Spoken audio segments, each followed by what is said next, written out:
салом бинандагони арҷманди барномаи хабарию таҳлили ахбори озодӣ. Ин барнома аз студияи марказии радиои озодӣ дар шаҳри Прага тақдими шумо мешавад. имрӯз сешанбе 24 март аст ва дар 15 дақиқаи баъди шуморо бо хабарҳои Тоҷикистон ва ҷаҳон шинос мекунем. мавзӯи асосии нашр аз ин қарор аст. президенти амрико Доналд Трамп гуфт баъди муколамааш бо мақомоти Эрон зарбулаҷалашро ба таъхир гузошта ба эрониҳо шонси дигари сулҳ додааст. мо давоми 5 рӯз танаффус эълон кардем. мебинем ки чӣ натиҷа медиҳад. агар хуб буд мо дар ҳамин ҷо хотима медиҳем.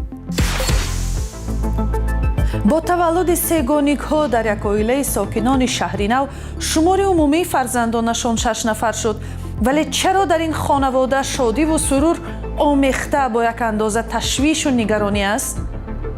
аз финансовӣ ман азияти хеле хуб мекашам, барои чӣ ки ман ҳам аз бонк қарздор ҳастам. ва ба дунболи он шаҳрвандони Русия ҳам акнун дар рӯи замини сарди фурудгоҳҳои ин кишвар шабро рӯз мекунанд.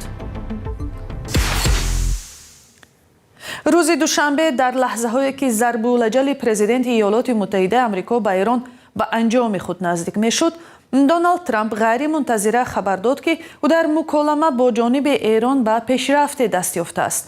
ҷониби Эрон ҷой доштани ин гуна музокиротро рад кард.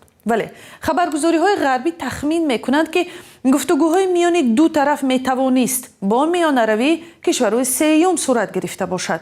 тафсилоти бештар дар гузориши Муллораҷаб Юсуфӣ. президенти амрико Доналд Трамп гуфт برای دستیابی به سازش با تهران به نظر او شانس بسیار جدی وجود دارد. اظهارات او بعد آن صدا داد که 23 مارت نوشت دو جانب روزهای شنبه و یکشنبه گذشته گفتگو کردند و او به نتیجه رسید که در 5 روز بعدی حمله ها را به زیربنیادهای انرژی ایران بس کند. ترامپ روز 23 مارت به خبرنگاران گفت فرستاده ویژه استیو اویتکوف و دامادش جرد کوشنر در مذاکره ها با ایران اشتراک میکنند. او گفت این مذاکره ها با تشبث ایران و رهبران به گفتش کلان ایرانی ها نه رهبر عالی مجتبی خامنه‌ای برپا شده دستاوردهای اساسی سازش را فراهم کردند.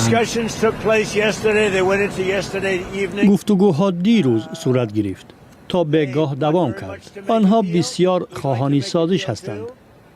ما هم می‌خواهیم سازش حاصل شود.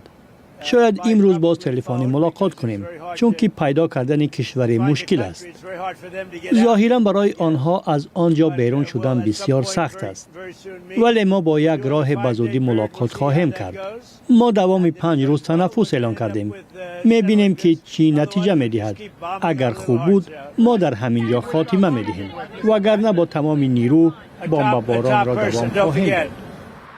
مقامات و مطبوعاتی وابسته از دولت در ایران همگونه مکالمه را با آمریکا رد کردند. خبرگزاری‌های تسنیم و فارس که هر دو به سپاه پاسداران انقلاب اسلامی نزدیک هستند با تکیه به منبع‌های خود گفتند که میان تهران و واشنگتن هیچ گونه مذاکره نه به طور مستقیم و نه غیر مستقیم جریان ندارد.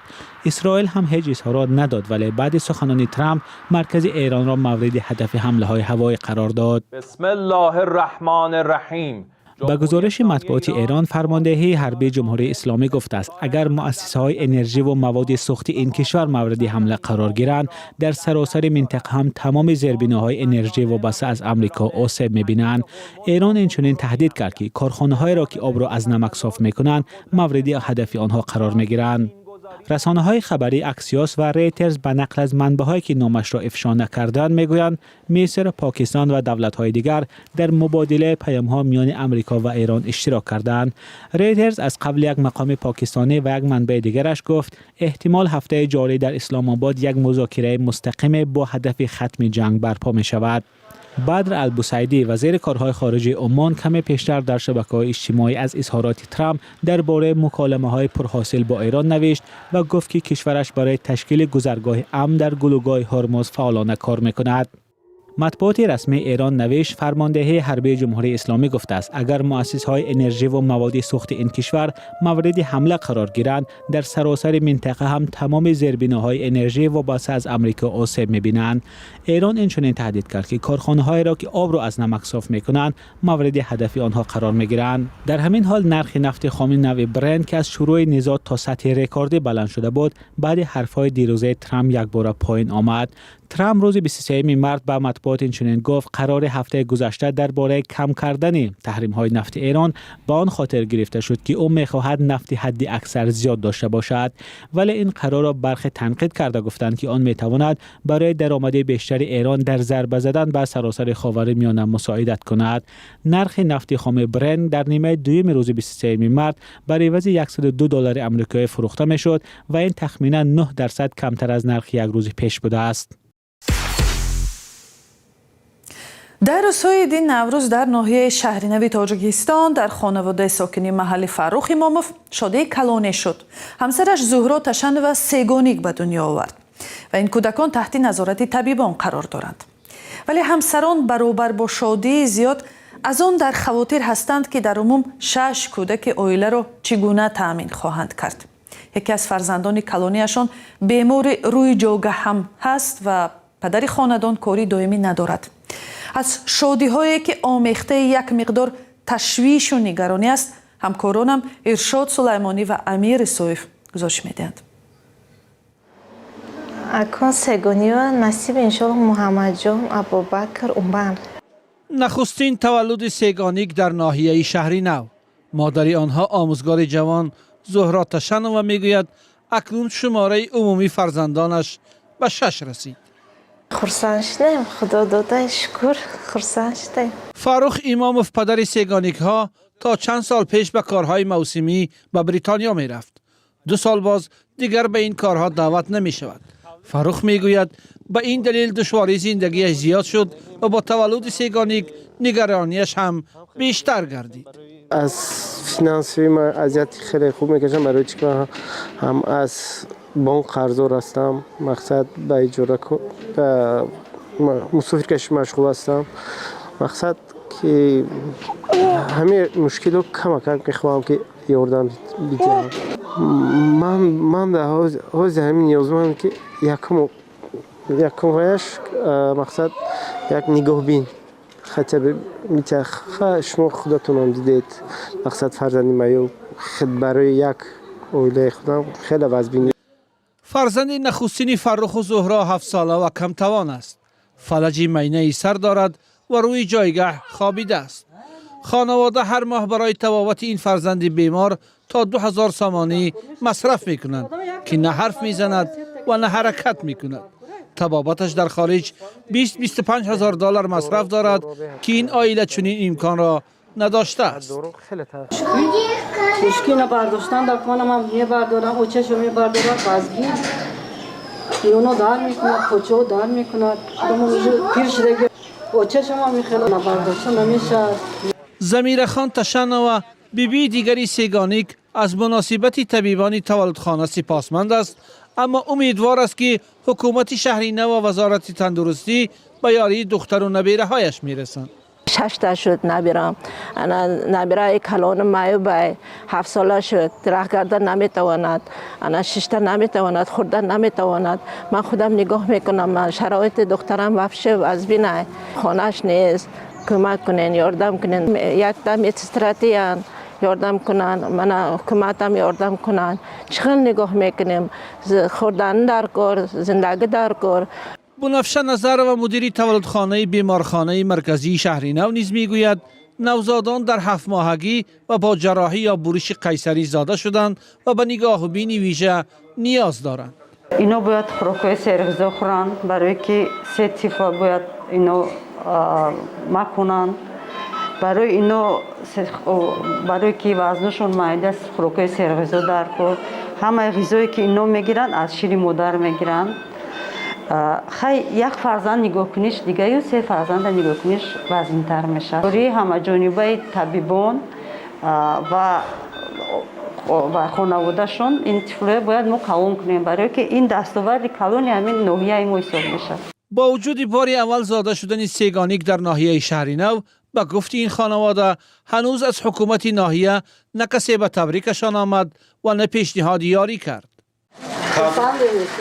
آماده یک وقت تبریک کردن از حکومت؟ نه، حالی چی ناماده. تا کنون در تاجیکستان تولد دوگانیک، سه‌گانیک، چهارگانیک و پنجگانیک ثبت شده. در بعضی موارد مقامات به خانواده آنها منزل و جهاز دادند. مادر سه‌گانیک در شهر نو که آموزگار زبان روسی است، پس از تولد فرزندان خانه نشین شده است. پدر خانواده با 150,000 سامانی قرض بانک ماشین گرفته و مسافر کشانی میکند. فرخ اماموف میگوید در 20 کیلومتری مرکز شهر نو همراه برادرش که زن و 3 فرزند دارد در آشیانه سوم یک بلند منزل همراه زندگی میکنند. اکنون مجبورند به حوالی پدر و مادرشان کوچ بندند. این ماشین اجاره فرخ اماموف، پدر سه‌گانیک که بار اول در ناحیه شهرینو تولد شدن هست.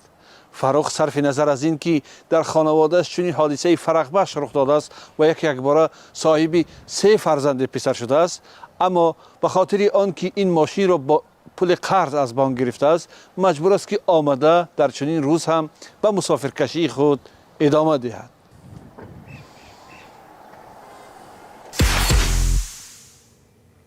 در ماه‌های آخر ما درباره در فرودگاه‌های شهرهای کلان روسیه مثل مسکو و سنت پتربورگ بازداشت و در یک حالت خار و ذلیل و تحقیرآمیز نگهداری شدن مسافران از تاجیکستان زیاد خبرها نشر کرده ایم. آخرین حالتش بازداشتی به کمیش 40 مسافری تاجیکستانی در روز نوروز 21 مارس در فرودگاه ژوکوفسکی مسکو بود. ولی این نوبت مسافران محلی روسیه در حالت مانند به این قرار داشتند. ظاهراً با سبب تهدید پهپادها در فضای شهر سنت پتربورگ دوام 2 شبانه روز همه پروازها بازداشته شدند و مسافران مجبور بودند در زمین فرودگاه بخوابند. جزئیات از میرزا نبی خالقزاد.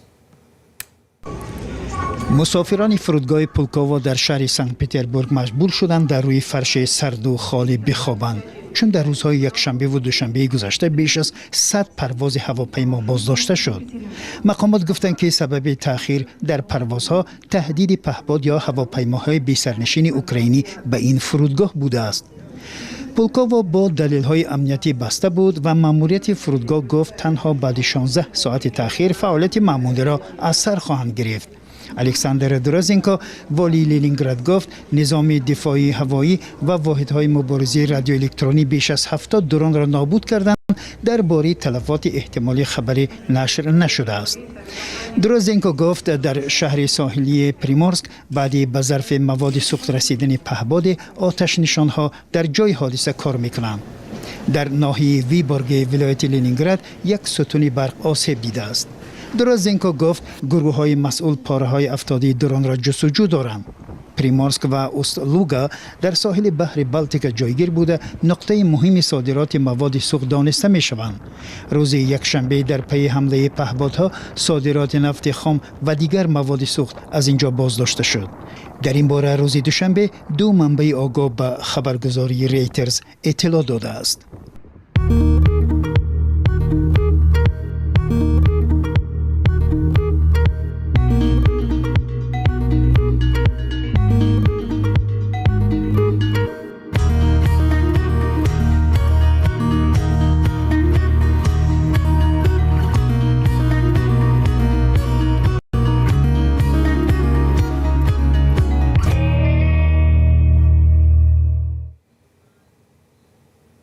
نیروهای مرزبانی ارمنستان یک شهروند 46 ساله تاجیکستان را دستگیر کردند.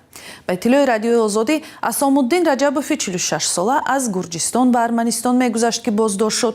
وکیل مدافع انی چتینیان گفت رجبوف با درخواست مقامات تاجیکستان و با اتهام افراطگرایی دستگیر شده است. جستجوی رادیوی آزادی نشان داد که اسام‌الدین رجبوف در شبکه اجتماعی فیسبوک با امضای مستعار مطالب تنقیدی نشر کرده است. یکی از دوستانش گفت او 1 سال آخر در گرجستان میزیست، ولی پلیس آگاهی داده است که مهلت بدوباشش به پایان رسید و باید این کشور را ترک کند. و بینندگان ارجمند در همین جا 15 دقیقه برنامه اخبار آزادی به پایان میرسد، ولی خبرهای بیشتر را شما میتوانید هر وقت دلخواه در سامانه ما azadi.org و صحیفه های رادیوی آزادی در تیک تاک و تلگرام، فیسبوک، اینستاگرام و یوتیوب و ایکس پیگیری کنید. فعلا از ما همین. خدا نگهدار.